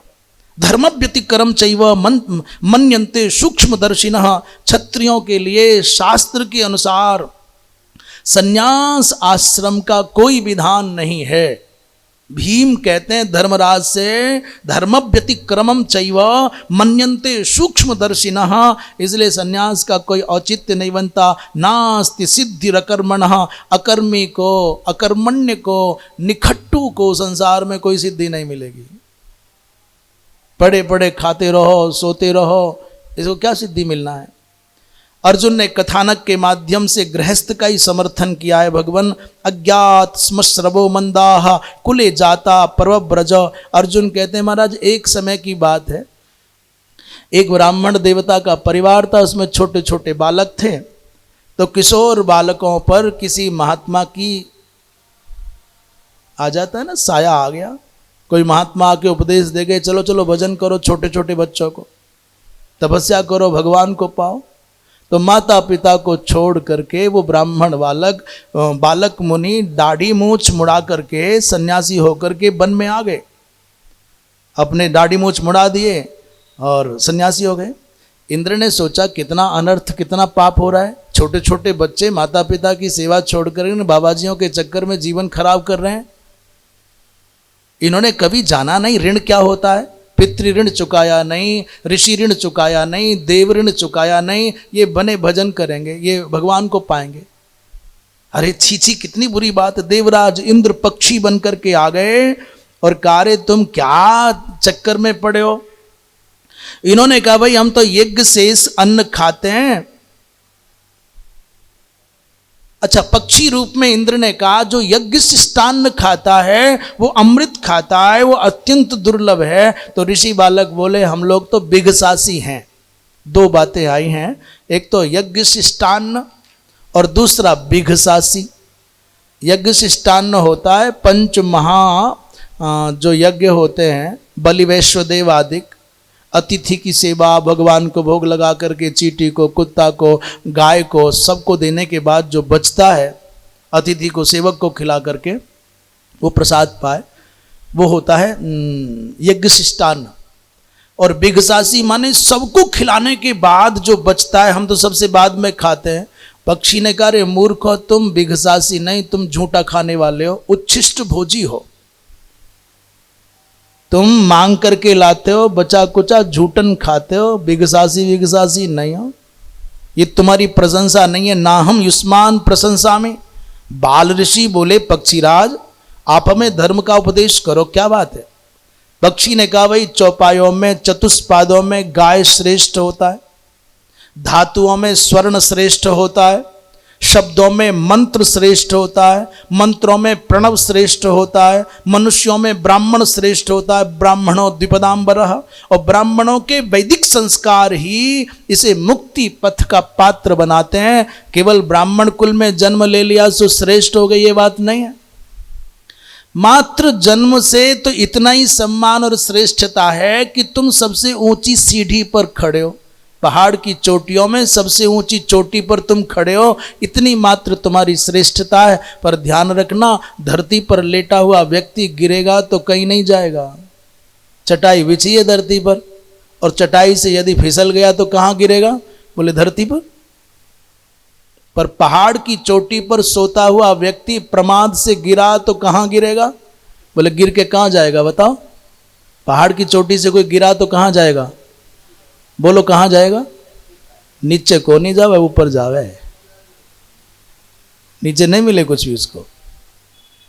जो सम्मान की दृष्टि से ब्राह्मण ब्राह्मण करे और आचरण की दृष्टि से महान निकृष्ट हो, अर्थात ऊंचाई से गिरा हुआ व्यक्ति कितना दूर जाएगा, फिर लौट करके मनुष्यता भी मिलेगी कि नहीं मिलेगी, कहा नहीं जा सकता। इसलिए पूज्यता की दृष्टि से, बड़प्पन की दृष्टि से ब्राह्मणत्व को मत देखो, अपितु अवसर को यदि चूक गए तो खतरा भी बड़ा भारी है, ये ध्यान रखना। इसलिए महाराज केवल ऐसा नहीं, मुक्ति पथ का पात्र तब बनता है जब आचार पूर्वक जीता है, और गृहस्थाश्रम इन सब में इसलिए महान माना जाता है क्योंकि सबके भरण पोषण का काम इसी के द्वारा होता है। इसलिए सिद्धि क्षेत्र मिदम पुण्यम अयमेवाश्रमो महान, ये समग्र सिद्धियों का एकमात्र क्षेत्र है गृहस्थाश्रम, और यही महान पुण्य का दाता है। जो व्यक्ति स्वाहा यज्ञ के द्वारा, स्वधा श्राद्ध और तर्पण के द्वारा, और स्वाध्याय माने वेद पाठी के द्वारा, वेद पाठ आदि के द्वारा अपने जीवन को पावन बनाता है, तीनों प्रकार के ऋणों का चुकता कर देता है, उसी को मुक्ति प्राप्त होती है। और जो मनमानी जीता है उसको कुछ भी प्राप्त नहीं होता है। भिगसासी महाराज क्या है? बोले भिगसासी है परिवार के सब लोगों को खिलाने के बाद में खाना। और ये पक्षी रूपी देवराज इंद्र की बात समझ में आ गई ब्राह्मण बालकों को। उन्होंने काल्पनिक सन्यास के उस आवरण को छोड़ा और माता पिता की सेवा करने के लिए घर आ गए। वृंदावन विहारी लाल की। नकुल ने भी कहा, भगवान बहुत अधिक क्या कहूँ, आप हमारे पूज्य हैं, पिता के जैसे हैं, बड़े विद्वान हैं, परंतु सच्चाई ये है कि आपके लिए सन्यास का विधान नहीं है।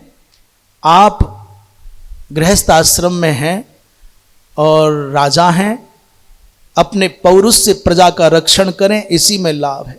जो आप सन्यासी होने की बात करते हैं, त्यागी वो नहीं है। त्यागी कौन?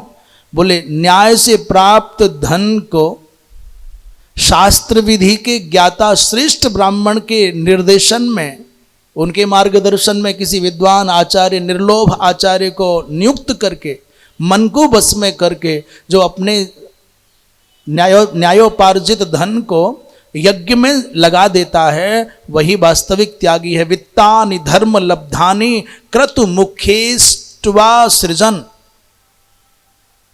और कृतात्मा च महाराज सवई त्यागी स्मृतो नर। त्यागी वही है, पवित्र धन को यज्ञ में जो लगा दे वो धर्मात्मा है, वो त्यागी है। और गृहस्थाश्रम महाराज, एक तरफ 3 आश्रम माने ब्रह्मचर्य, वानप्रस्थ और सन्यास, एक तश्चो त्रयो राजन, और गृहस्थाश्रम एकतः एक और। मैं कहता हूँ गृहस्थाश्रम के सामने सब छोटे हैं, सब याचक बन करके खड़े रहते हैं, चाहे कोई क्यों ना हो। चीटी से लेकर के ब्रह्मा पर्यंत सबका भरण पोषण कौन करता है? बोले गृहस्थ। इसलिए धन्यो गृहस्थाश्रम। राजन, परमात्मा ने प्रजा का प्रणयन किया यज्ञ के लिए। शास्त्रोक्त अपने अपने अधिकार की परिधि में सब यज्ञ करें और यज्ञ कराएं। हमारी जो सीमा है, जो अधिकार हैं, हमको आहुति देने की योग। कोई ऐसा मत समझो कि हमने यज्ञशाला में प्रवेश करके आहुति नहीं दी तो हम तो कुछ कर ही नहीं पाए। क्या फायदा यज्ञ से जुड़ने का? हम तो महाराज, हमको अंदर यज्ञशाला में नहीं जाने देते, कहते हैं तुम्हारा जनेऊ नहीं, तुम्हारा चोटी नहीं, तो करोगे क्या अंदर जाके? और कोई ये सोचे कि मैं यज्ञशाला में जाकर के हवन कराया तो मुझे सब मिल गया। मैं सत्य कहता हूँ, शपथ पूर्वक कहूँ कि आपने निष्ठा से यज्ञ परिसर में झाड़ू भी लगा दी ना, निष्ठा से भगवान की कृपा मान करके, और ये समझे कि प्रभु ने मुझको यज्ञ सेवा में चुन लिया है, और सरस होकर के डूब करके आनंद में भरे हुए आपने झाड़ू भी लगा दी, तो अंदर यज्ञशाला के अंदर वैदिक ब्राह्मण जो हवन कर रहे हैं वो अमना होकर के केवल औपचारिकता मात्र में मंत्र कहीं और, स्वाहा कहीं और, आहुति कहीं और, इस वृत्ति से हवन करने वाले की अपेक्षा, अमना हवन करने वाले ब्राह्मण की अपेक्षा मन पूर्वक पूरे समनस्क होकर के यज्ञशाला परिसर की सफाई करने वाले को अधिक पुण्य की प्राप्ति होगी। ये हम नहीं कह रहे, शास्त्र कह रहे। महाराज भगवान कृष्ण और बलराम को भोजन पहुंचाना है, ब्राह्मणों ने नहीं दिया भोजन यज्ञशाला में बैठे हुए ने, और घर पे बैठी उनकी पत्नियों ने भोजन की पात्र सजाए, डलिया सजाई, भाग पहुंच गई वहां। वो चल करके भगवान तक पहुंच गए। जो यज्ञशालाओं में वेद की ऋचाओं का गान करने वाले विद्वान थे, वो भगवान के समीप तक तो कौन के झलक तक ना मिली, अंत में पछताए। इसलिए किसी को सुरक्षा का सेवा मिले, किसी को धन देने की सेवा मिले, किसी को हवन करने की सेवा मिले, किसी को द्वारपाल बनने की सेवा मिले, मैं तो कहूं भैया जूता चप्पल रखाने और रखने की भी सेवा मिल जाए ना यज्ञ में, तो भी आप अरबों अरबों जनों में से, कोटि कोटि जनों में से बड़े पुण्यात्मा आप हो। पानी पिलाने की सेवा मिल जाए, झाड़ू लगाने की सेवा मिल जाए, फर्श ठीक करने की सेवा मिल जाए, भावना शुद्ध हो, मन पवित्र हो, तो फिर भगवान की यज्ञ की सेवा सच्ची लगन से करोगे तो फिर कोई भी आपका मनोरथ अपूर्ण नहीं रहेगा। वृंदावन विहारी लाल की। जो गृहस्थी साधन होने पर भी यज्ञ नहीं करते उनको दोष लगता है। तत्संप्राप्य गृहस्था ये पशु धान्य धनान्विता न यजन्ते महाराजो शाश्वतम तेषु किल्बिषम। गृहस्थी बन गए पर आपको संपन्न भी परमात्मा ने बनाया, सक्षम भी बनाया, पर धन को जमा कर करके रख करके मर गए तो फिर आपको दोष लगेगा। विधि विपरीत अनधिकारी यदि यज्ञ करेगा तो उसका फल राक्षसों को जाता है, यजमान की हानि होती है। इसलिए भैया जो शाश्वत सनातन पद्धति का आचरण करने वाले हैं, ऐसे विद्वानों, ऐसे आचार्यों, ऐसे संतों के सानिध्य में यज्ञ करना चाहिए। अंत में कहा आप संन्यास नहीं ले सकते, आप तो राजा हैं। सहदेव ने भी यही कहा। महाराज दो शब्द हैं, मम और न मम।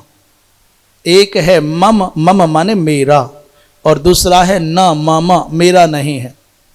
इसमें मम ही बंधन है। द्व्यक्षरस्तु भवेन मृत्यु, यही मृत्यु है। मेरा पैसा, मेरा धन, मेरा मठ, मेरा आश्रम, मेरा शिष्य, मेरा गुरु, मेरा पुत्र, मेरा पौत्र, मेरा भाई।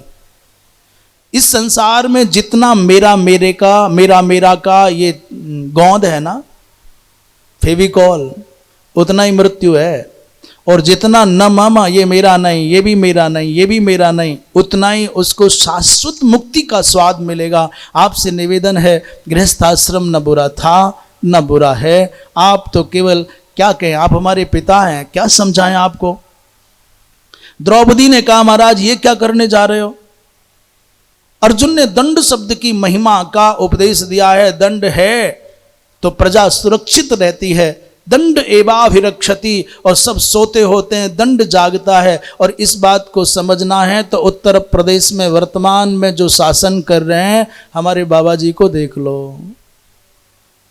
हम ये नहीं कहते कोई स्वर्ग आ गया है कि अब बुराइयां बिल्कुल नहीं हैं, परंतु इतनी बात समझ में आती है, आतंक के पर्याय बने अनेक अनेक सत्ता के केंद्र जो उत्तर प्रदेश में आग उगलते थे, आज सारे के सारे बिलों में बंद हैं।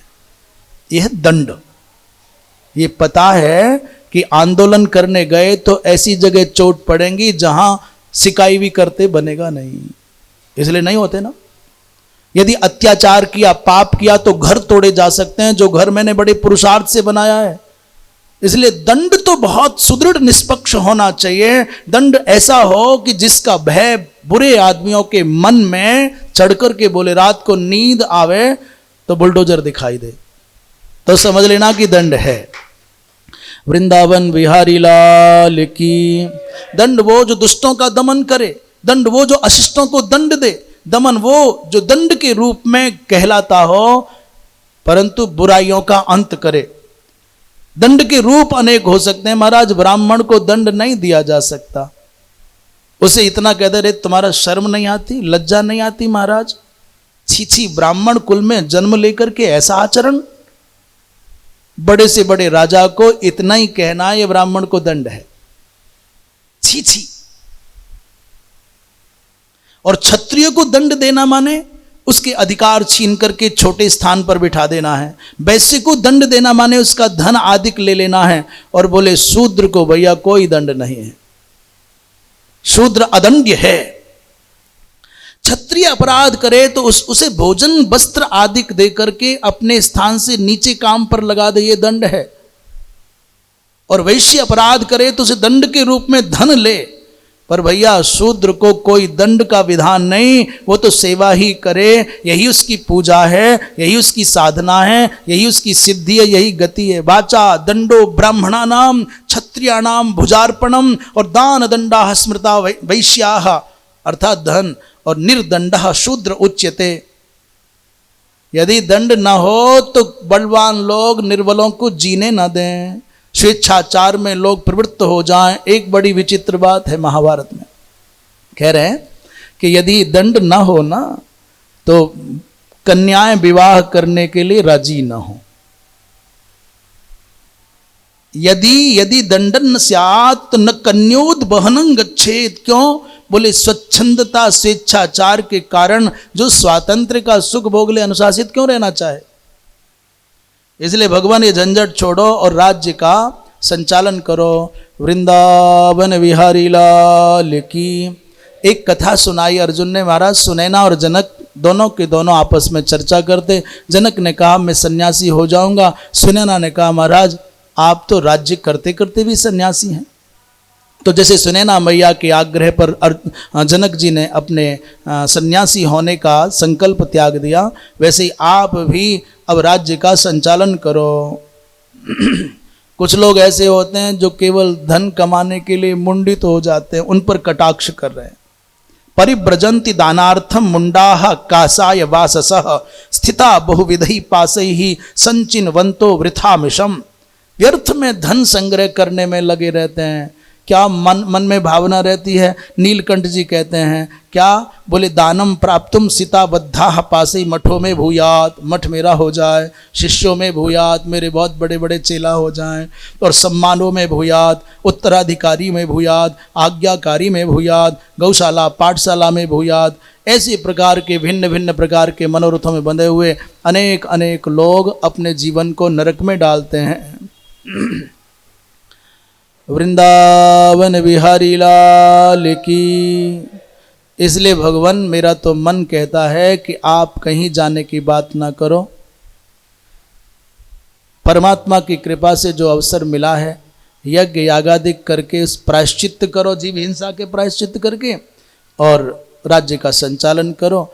इसी में क्षत्रिय धर्म की प्रतिष्ठा है और इसी में आपको आपकी शोभा भी है। इतना कह करके अर्जुन चुप हुए तो वेदव्यास जी महाराज ने धर्मराज को समझाना प्रारंभ किया।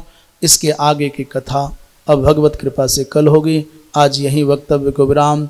वृंदावन बिहारी लाल की। श्रीमन्नारायण नारायण नारायण।